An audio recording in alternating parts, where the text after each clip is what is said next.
kind of apropos that Chekhov and Williams celebrated their birthdays within 2 months, actually within 1 month recently. And we've been working on their work. And Mr. Chekhov had a birthday in February. Mr. Williams had his birthday on March 26th, all of 104 years old. And we just thought we would celebrate. We're always a little behind at the studio, so we hope they'll forgive us for being a little late. But we do celebrate them for a couple of very, we think, important reasons. One, they're still very much alive. People in the theater. And that includes you, because as an audience, you're in the theater. And we really are grateful that without you, we don't have theater. They also are people who write poetry. When we work on the theater of these two gentlemen, it reminds us that there is writing, believe it or not, outside of film and television. Although sometimes it's hard to remember that. But when you do Williams and Chekhov, you have a challenge, and that is to do more than just play the character and to make it truthful and real and all of that stuff. You're really working with heightened language, and that's very hard for all of us. And we've worked very hard at it, and we're still working at it, because it's very challenging, just as Shakespeare is. When we get to Mr. Shakespeare in the spring, every year we do our annual Bard at the Bar at the Players Club, and we invite you to join us for that. It's a gala event in the dining hall, and we would love to have you come back on Tuesday, June 23rd, and see all the work that we're doing between now and then with Shakespeare. It's a collage of songs, music, dance, and even some Shakespeare. Tonight, you're going to see rehearsals of, we call them rehearsals because they're in progress. There's no set by Joe Milziner or even Santo Laquasto. It's just us on this nice Arthur Seeland stage. This is where we work, and this is where we put our work up to see where we are. You're going to see a number of works. There are about, I think, 6 or 7 by Chekhov and about the same by Williams. All different plays. So altogether, you're going to see at least 13 or 14 different plays between the two. About 20 actors will be working as well. The other thing that reminds us when we do Chekhov and Williams that I think is really important is they're very young in spirit. And it reminds us why some of us are crazy enough to keep doing theater, which Chekhov and Williams did their whole life. And we have a habit in our country of leaving it for all kinds of very good reasons. Economical, not being one, you know? Gaining national or international fame, that's another. We tend to leave it behind. These guys kept working in the theater, maybe because they didn't have film. Williams did make a couple of things, but mostly, even with television and film, he kept at it. And so we dedicate ourselves to that same thing. For good or bad, we're gluttons for punishment, and we love it. So we start tonight with one of his rarest plays that I didn't even know about until Laura Lee Ecabelli introduced this play to me, and we did a reading of it with our colleagues from the Blue Horse Rep, and we did it up at the Arts on the Lake, captained by James Sherwood at the theater division over here. And Laura Lee Ecabelli is the artistic director of the Blue Horse Rep and also a longtime member of the Simon Studio. So we're going to do a reading of a play called The Strangest Kind of Romance. I didn't even think it had been produced. Laura Lee told me this play's never been produced, which I said, no, that's impossible. Tennessee Williams, it's gotta be. Maybe it hasn't been produced because there's a cat on stage for the whole play. But then I found on YouTube a scene from it, and there went that. So it has been produced, but very rarely, if more than a few times. And so here we go, with Mary Bonzek reading directions tonight. Nancy Goffman, where's Nancy? Miss Nancy Goffman, Mr. James Sherwood, and Mr. James Okino joining me for The Strangest Kind of Romance. Yeah, I know. By Mr. Tennessee Williams.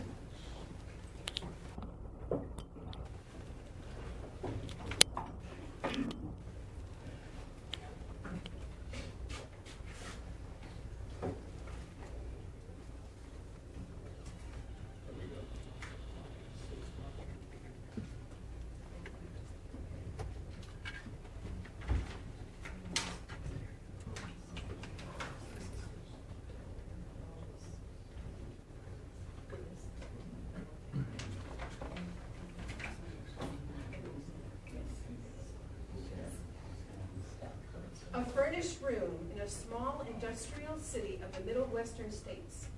It resembles any such room except that the walls are covered with inscriptions, the signatures of former occupants of it, men who have stayed and passed along to other places, the itinerant, unmarried working men of a nation. There are two windows. One shows the delicate branches of a tree that is surrendering its leaves to late autumn. The other window admits a view of the bristling stacks of the great manufacturing plant, which is the heart of the city. The landlady is showing the room to a prospective roomer, the little man, dark and more delicate and nervous in appearance than laborers usually are. As soon as he enters the door behind the landlady, his remarkably dilapidated suitcase comes apart, spilling its contents over the floor on laundered shirts, old shoes, shoe polish, a rosary. Well, the suitcase has decided. It's been working loose all day. How long have you had that suitcase? Since I started driving. You must be gullible then. You've stood up under the strain a lot better than it has. I don't know. You ain't held together by such worn out old ropes. I don't know. About this room, I hope you ain't superstitious. Why? This room is one that a man lived in who had a bad run of luck. What happened to him? The landlady suddenly observes the cat on the bed. Now, how did that cat get in here? A little mystery, huh? She must have climbed up the pear trees, dropped on the roof of the porch, and then, climbed in the window. She used to occupy this room with the Russian. The who? The Russian, the fellow who used to, I mentioned him, who had the run of bad luck. I used to say she brought it on him. They loved each other. I've never seen such devotion. Then she couldn't have brought bad luck on him. Nothing is unlucky that loves you. What's her name? Nichevo. What? Nichevo, it's what he used to call her. He told me once what it means, but I've forgotten. It used to give me a pain. What? I've come in here to talk. The circumstances I've got to live under are, they're trying. I have a good deal of steam I need to blow off. He's a good listener. The Russian. Sympathetic but silent.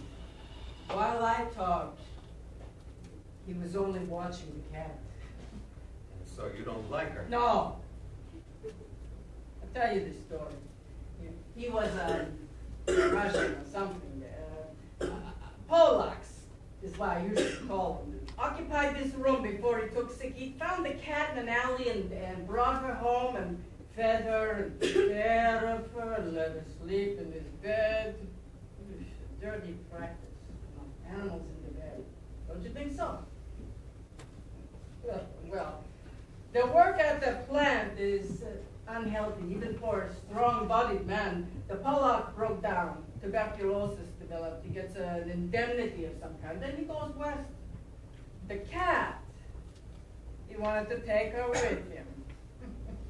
I set my foot down on that. I told him she'd disappeared. Oh, so he left without her. Now I can't get rid of the dirty thing. The cat? Twice today I've thrown cold water on her when she comes slinking around here looking for him. See how she stares at me? Hatred. Withering hatred. Just like one jealous woman looks at another. I guess she's waiting around for him to come home. Really? Never in this world. Dead? The 16th of January, I got the notice. Wasn't nobody else to be informed. The little man nods with a sad smile and strokes the cat. Some people say an animal understands. I told her this morning, he ain't coming back, he's dead. She don't understand. I think she does. She's grieving. I can hear her grieving. You're a funny one, too. How does this bedroom suit you? It's a beautiful room. Who are you kidding? You. How much? $3.50 in advance. I will take it, provided What? Provided what? I can do like the Russian and keep the cat here with me. Oh, so you want to do like a Russian? Hmm? Yes. My husband's a chronic invalid. An injury at the plant. Yeah? I'm sorry. Codeine every day, 50 cents a pill. That's what it cost me. I wouldn't mind if only he wasn't such a pill sometimes himself, but who can look at suffering in a person? No. Yes, that's how I feel. Well, the Russian used to help me out with the man's work in the house.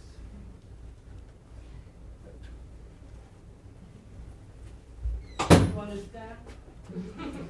I see. How old are you? I bet I can guess. 35. About.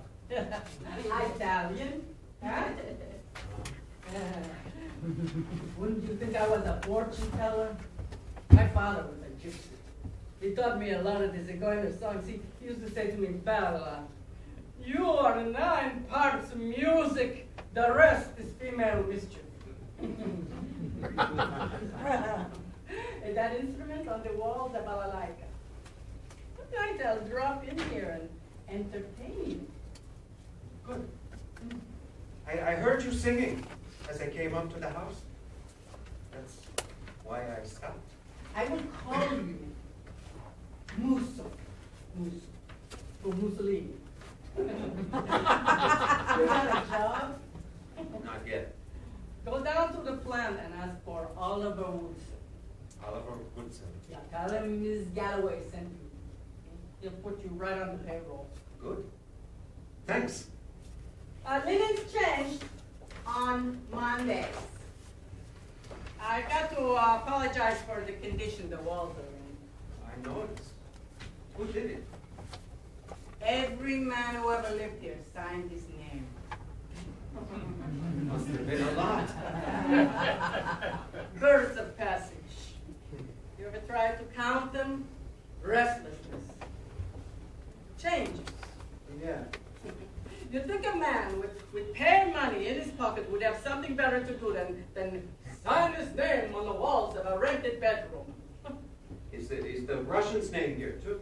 Oh, not his name, he couldn't write, but his picture. Right there, right beside it. Okay? Look, see? The tail, whiskers, the cat. Partners in misery, huh? A large man. That's tremendous. But when the disease germ struck him, it chopped him down like a piece of rotten timber. Statistics show that married men live the longest. No. I'll tell you why. Men that live by themselves get peculiar ways. All that part of their lives that was meant to be taken up with family matters is all left over, empty, you know what I mean? Yeah. Well, they fill it with makeshift things. I once had a roomer who went to the movies every night of the week. He carried a briefcase with him all of the time, and guess what he carried in it? What? Sanitary paper toilet seats. Yeah, a crank about sanitation. Another I had a pair of pet bedroom slippers. Pet bedroom Slippers, slippers? yeah.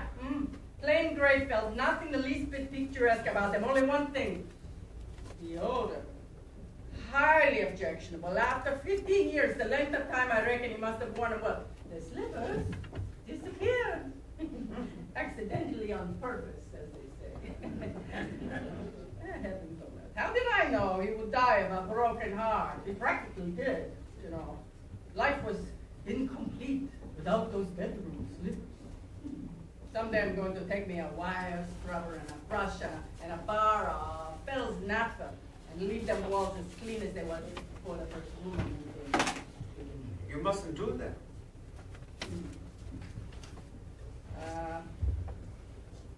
That's what my old man says.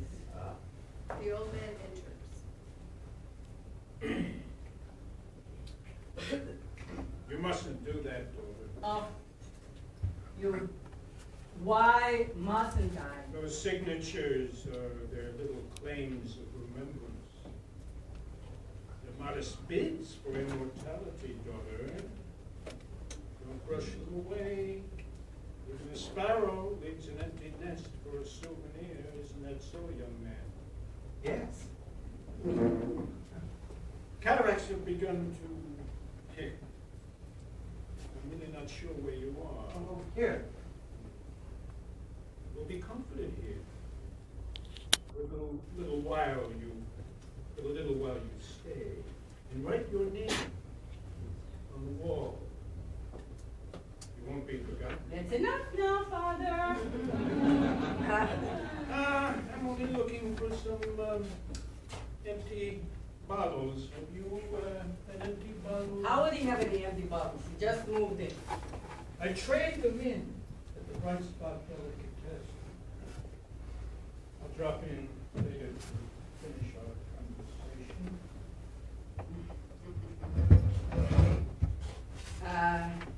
My father-in-law, don't encourage him. He'll be a nuisance to you.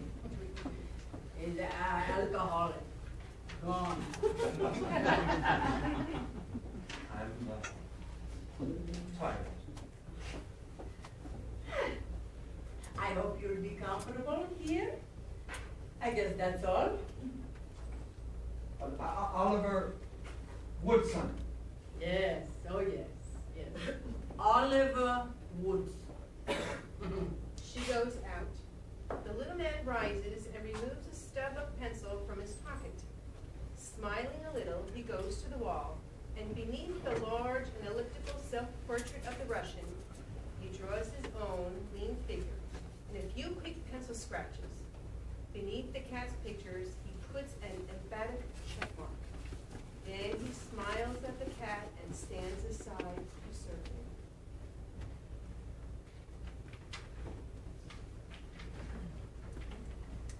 It is late one night that winter. The furnished room is empty except for the cat. Through the frosted panes of the window in the left wall, a steely winter moonlight enters. The window in the right wall admits the flickering, ruddy glow of the plant, and its pulse-like throbbing is heard faintly.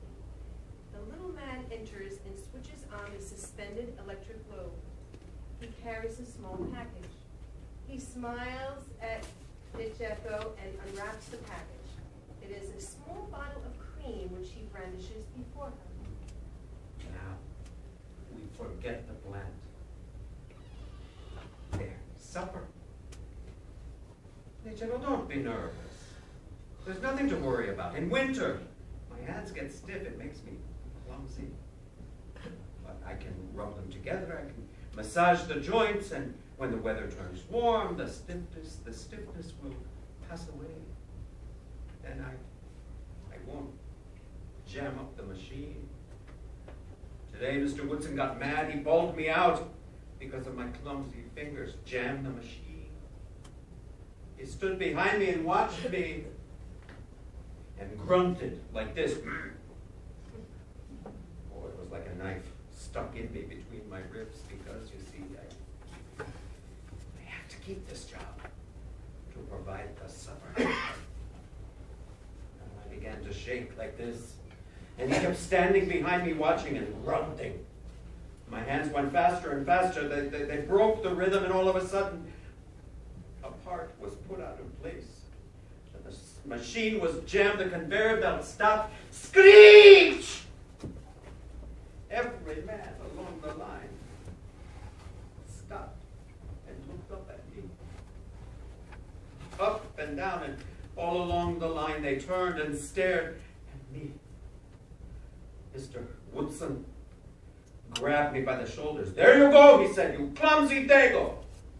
Jam up the works again, you brainless spick. Oh, Ichigo, I lost my dignity. I cried. Now we forget. We forget about that. That's over. It's done. It's night. We're alone, together. The room is warm. Sleep. He makes a warning gesture to the cat.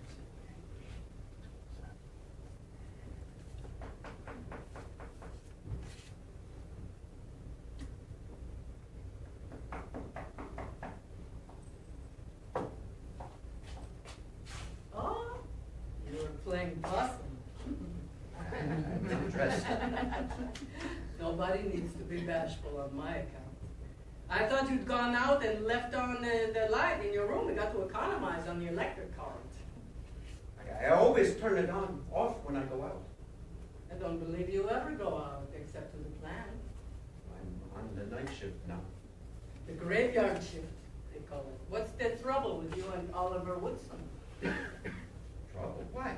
I met him in the Bright Spot Delicatessen. Oh, by the way, I said to him, how's that fella I sent you getting along, that Italian fella? Oh, him! I said, what's the matter with him? I said, isn't he doing okay? Nah, he jams things up. Well, I said, give him time. I think he's a little nervous. Maybe he tries too hard. What did he say? He grunted. The little man pours the rest of the cream in the cat's saucer. You must try and get over being so nervous. Maybe what you need is more amusement. You sit back down, I'll get the balalaika. There's room for two on the sofa. She passed the space beside her. He gingerly sits back down at a considerable distance. She places a soft chord on a balalaika and bums with a sidelong glance at the nervous rumor. No, retire. Yes.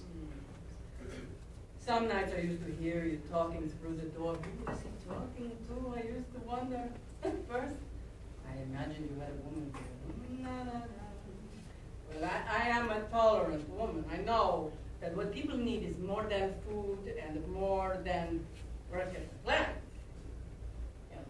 So when I heard the talking, I was pleased. I said to myself, that lonely little man has found a woman. I only hope there wasn't one picked up, on the street. So. Women like that aren't likely to be very clean. Female hygiene is a lot more complicated. It wasn't a woman. Okay, I know. I found that out. Just you carrying on a one-sided conversation with the cat. Funny. Yes, but kind of pitiful, too. You a man, you're not even middle-aged yet. Devoting all that care and that time and attention on what? An alley cat? A stray alley cat you inherited just by chance from the Russian, that fool of a Russian. The strangest kind of romance. A man and a cat.